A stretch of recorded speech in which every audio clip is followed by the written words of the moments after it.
And hello good people of the internet, it is I, Tommy Kelly, and this is Adventures in Woo Woo. And in this episode, I'm out by the beach, I'm out in Blackrock again, and I want to talk a bit about mugwort.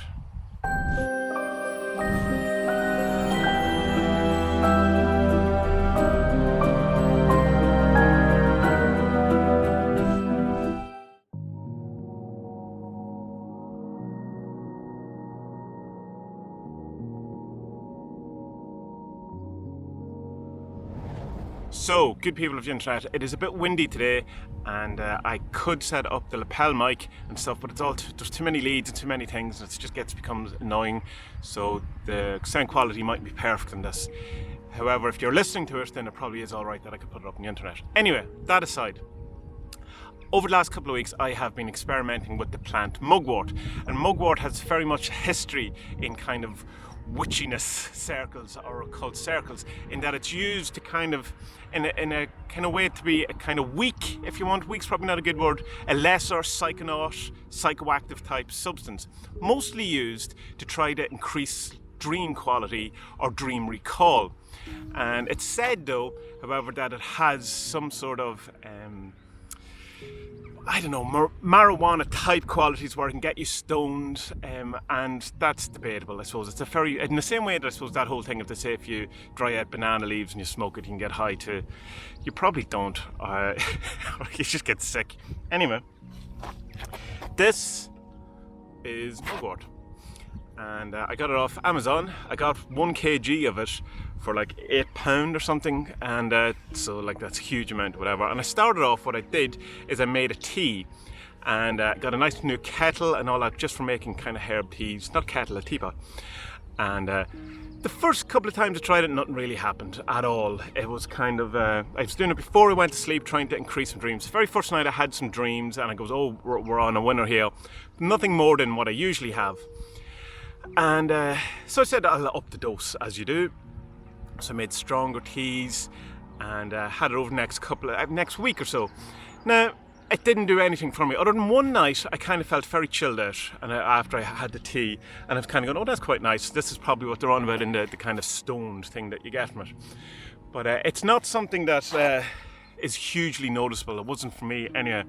It was more kind of a very subtle thing, and probably a relaxed state that you could talk yourself into, so you definitely wouldn't need to indulge in any kind of plant-based medicine to get to this kind of state, but it was nice all the same. What I did next was I made a tincture, which is this here, and all I did for that is I got a load of the herb, is it a herb? When is a plant considered a herb? When it's not? I got a load of the plant, and I put it in a glass jar, and I filled it over with high percentage alcohol. Now, you're meant to use a thing called Everclear, which is available in the States but is not available in Ireland at all, and the kind of equivalent I could get would probably make me blind. So I decided to go with a high percentage vodka, which is 40%, which is 80% proof, which is high enough, and I'm comfortable enough with it that it's not going to kill me. But you could probably do better. If you can source this Everclear, then that's what you do. So you leave it in the jar in the dark place for a couple of weeks, and every day you shake it and try to break up the plant a wee bit inside it. And I did that. And after 2 weeks I took it out and transferred it to my dropper bottle, which I showed you there, and I took a few drops at night and went to sleep. Nothing. So I got talking to a friend of mine over on the Discord, and she suggested that this 5-drop malarkey isn't going to do anything for you to take the whole dropper. So I did that. Nothing. So then the next night I took 3 droppers full. I said, here we go, I'm just going to do it at this point. I'm just going to go the whole way. And kind of an interesting thing did happen to me. Now, this has happened to me before without mugwort, but I think there was something in it where there was this kind of very light, subtle, trippy kind of feel to the whole thing, almost as if mugwort was going around my psyche and checking me out. Now, I had listened to Gordon White talking about taking mushrooms on his podcast not long before, and he talks about that the very first kind of onset of taking mushrooms is as if the mushroom, the psilocybin, is checking you out. He's going around your mind, having a look at your different parts of your psyche or your different things and seeing what way it can interact with you. So it felt a bit like that, but in a very, very mild and subtle way, but noticeable way. And it did kind of feel a bit stoned and a bit kind of trippy. But like I said, I have felt that before I go to sleep. That kind of middle ground before sleep and being awake, where you can just, your mind just seems to relax completely, and you allow visions or things to happen. So I can do it at second, like the stone thing I got from the tea. I can talk myself into this type of situation, but I thought it was interesting that it happened on the mugwort. So, being the budding psychonaut that I am, I said the next night I'm just going to take loads of it. So I took 50 ml of it, the full bottle, and nothing happened at all. And then the following night I took 100 ml of it, and nothing happened, other than I probably got a slight hit from that amount of vodka.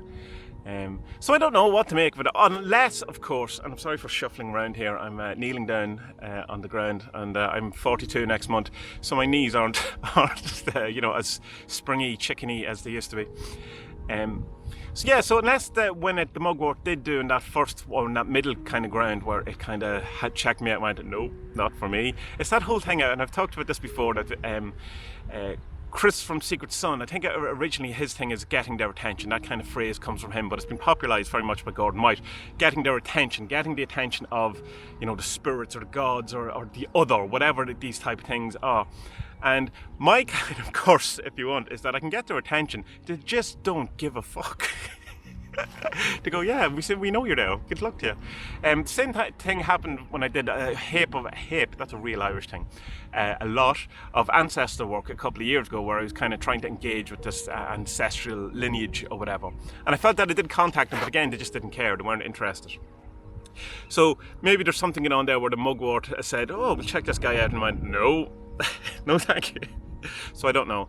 So I would suggest you check it out yourself, because people do report very much getting massive dream recall and getting into lucid states in their dreams from using this type of thing. People say you should smoke it. I didn't want to smoke it because I gave up smoking nearly 5 years ago, and I think anything kind of related to that is a kind of a bus to hell, if you want, or there's no going back. You could very easily get into that kind of habit again, and I don't want to.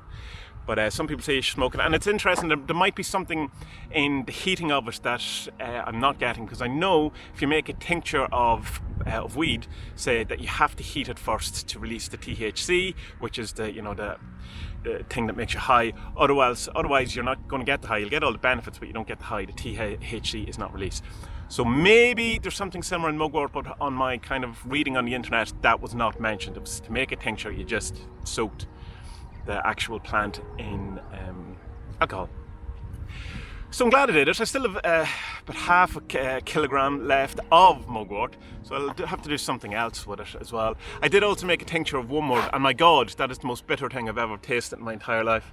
So I don't know what I'm going to do with that. It's meant to expel worms, intestinal worms, which hopefully I don't have. But I bought that more because of wanting to use it as an incense, because it's used in spirit work, graveyard work, and to confound your enemies. So I'm on to you, my enemies. I'm going to confound you with my wormwood. So that's it. That's my report on mugwort. Check it out. Do it yourself. Make a tincture. If you're into smoking stuff, smoke it. Don't mix it with tobacco. Just smoke it. It's also called sailors' tobacco. So it was used by sailors when they didn't have tobacco. So it's like a kind of a, it doesn't need anything else to burn it and whatever. I don't know. Try it out yourself. The tinctures are easy to make. If you can get Everclear, use it. But follow some sort of guide online. Don't be just taking my half-arsed explanations for how I did it. But it's really simple. Just put it in a glass jar, shake it every day. After a couple of weeks, take it out. The longer you leave it, the better. The higher percentage alcohol that you use, the longer the thing will last. And then take a few drops before you go to sleep, or make a tea, and see if it increases your lucid dreams, your dream recall, the intensity of your dreams, or any of those things. Yeah, I don't think of anything else I want to add to that, other than glad I did it, as usual. Nothing terrible. It didn't go wrong. I didn't have nightmares, didn't any of those things. I would have liked to have a bit better experience. The only kind of dream that I can recall from it was that last night I had a dream that I had to remember a name, Drummond, and that the whole time it was very important that I remember this name. And I woke up and go, how do I know that's Drummond? And the only person I can think of was the guy from the KLF who burnt all the $1 million in cash, or £1 million in cash. So I don't know, is there a lesson in that that I should burn all my money? I certainly am not going to attempt that, although I do find let's go on a tangent for a second, the whole idea of the danger and the kind of sacrilege that of burning the £1 million that they did. I find that fascinating, and there seems to be some sort of trickster energy or some sort of... John Higgs has a great book about the KLF, written kind of more from a chaos magic point of view really than a music point of view, but it's obviously a music biography as well. So not really. It's, you know, there's Alan Moore's in it, all this type of thing. So check that out maybe, tangentially talking about that. So good people of internet. Before I start going off and explaining all my dreams to you, which is the most boring thing in the world when someone starts explaining their dreams to you, I will go and bid you adieu from the lovely scenery that is Blackrock in Dundalk. I'm out on the beach.